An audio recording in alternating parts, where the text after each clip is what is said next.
ഭക്ഷണം കഴിച്ചതിനൊക്കെ ശേഷം പിന്നീട് താമസത്തെക്കുറിച്ച് പറയുന്നുണ്ട്. ഒരു അതിഥി വന്നാൽ ആ അതിഥിക്ക് 3 ദിവസം അവിടെ താമസിക്കാനുള്ള അവകാശം ഉണ്ട് എന്നാണ് ഇസ്ലാമിൻ്റെ ഒരു സംസ്കാരം പറയുന്നത്.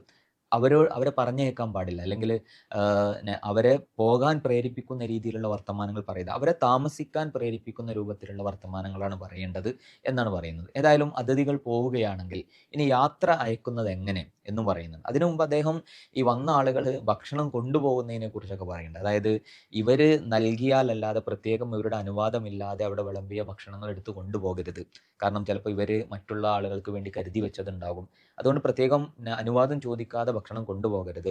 അവർ തരുകയാണെങ്കിൽ അത് കൊണ്ടുപോകാം. അല്ലാത്ത പക്ഷം അങ്ങനെ സ്വന്തമായി എടുത്തു കൊണ്ടുപോകരുത് എന്നൊക്കെ പറയുന്നുണ്ട്. ഏതായാലും യാത്ര അയക്കുന്നതുമായി ബന്ധപ്പെട്ട് പറയുന്നത് അതിഥികൾ വന്ന് തിരിച്ചു പോകുമ്പോൾ പടിവാതിൽ വരെ അവരെ അനുഗമിക്കണം എന്നാണ്. അവരുടെ കൂടെ പോകണം എന്നാണ്.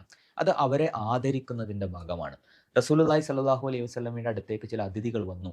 അങ്ങനെ അവർ പോകാൻ നേരത്ത് അവരെഴുന്നേറ്റപ്പോൾ റസൂല് കൂടി എഴുന്നേൽക്കാൻ നിന്നു. അപ്പോൾ സഹാബിമാർ പറഞ്ഞു, ഞങ്ങൾ യാത്ര അയച്ചു കൊള്ളാം എന്ന് പറഞ്ഞപ്പോൾ അള്ളാഹുവിൻ്റെ റസൂൽ സ്വല്ലല്ലാഹു അലൈഹി വസല്ലം പറഞ്ഞത്, അവർ എൻ്റെ അതിഥികളാണ്, ഞാനാണ് അവരെ ആദരിക്കേണ്ടത് എന്ന് പറഞ്ഞ് അവരുടെ കൂടെ റസൂലുള്ളാഹി സ്വല്ലല്ലാഹു അലൈഹി വസല്ലം പോയതിനെക്കുറിച്ചൊക്കെ കാണാൻ കഴിയും.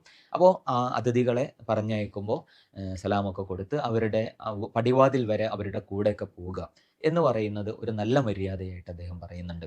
ഇനി വന്ന ആളുകളോട് കൂടി അദ്ദേഹം ചില കാര്യങ്ങൾ പറയാണ്. അതായത് തിരിച്ചു പോകുന്ന സമയത്ത് ഈ ആതിഥ്യത്തിൽ എന്തെങ്കിലുമൊക്കെ കുറവ് സംഭവിച്ചിട്ടുണ്ടെങ്കിൽ അത് നിങ്ങൾ മനസ്സിലൊരു നീരസമായിട്ട് വെക്കരുത്. ഇപ്പോൾ ഭക്ഷണത്തിൻ്റെ കാര്യത്തിലോ അല്ലെങ്കിൽ അവരെ സ്വീകരിച്ചതുമായി ബന്ധപ്പെട്ടോ കൊണ്ടൊക്കെ ചിലപ്പോൾ ചില പോരായ്മയും കുറവൊക്കെ ഉണ്ടായിട്ടുണ്ടാവും. അതൊക്കെ മറക്കണം. അതൊന്നും മനസ്സിൽ വെച്ചുകൊണ്ട് പെരുമാറരുത് എന്നും അതൊക്കെ വിട്ടുവീഴ്ച മനസ്സോടുകൂടി കാണുമ്പോഴേ ഇതിൻ്റെ ഒരു ഉദ്ദേശവും ലക്ഷ്യവും പൂർത്തിയാവുകയുള്ളൂ എന്നുകൂടി അദ്ദേഹം സൂചിപ്പിച്ചുകൊണ്ടാണ് ആ അധ്യായം അവസാനിക്കുന്നത്.